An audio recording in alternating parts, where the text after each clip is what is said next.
Mission Station on Space to Ground. Welcome to Space to Ground, your weekly look at what's happening aboard the International Space Station. I'm Josh Byerly.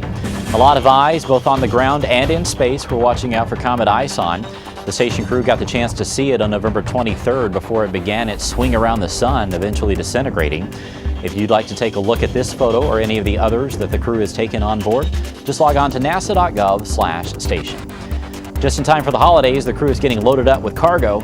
A Russian vehicle arrived last week with almost 3 tons of supplies. And on December 17th, Orbital Sciences will launch its Cygnus cargo vehicle.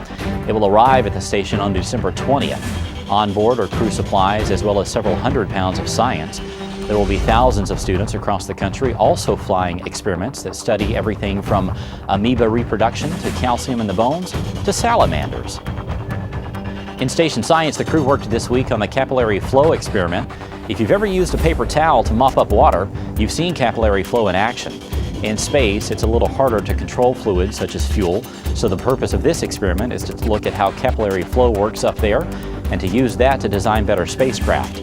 It can also be used down here on Earth to understand how groundwater moves and also in certain types of electronics cooling. Have you ever wondered exactly how the crews weigh themselves in space? You can't exactly step on a scale since there's no gravity. Well, as it turns out, they slam themselves against the wall. It's a device called SLAMM-D, and it uses Newton's laws of physics to accelerate the crew toward the wall using a known force. From that, the crew's weight can be tracked to the half pound.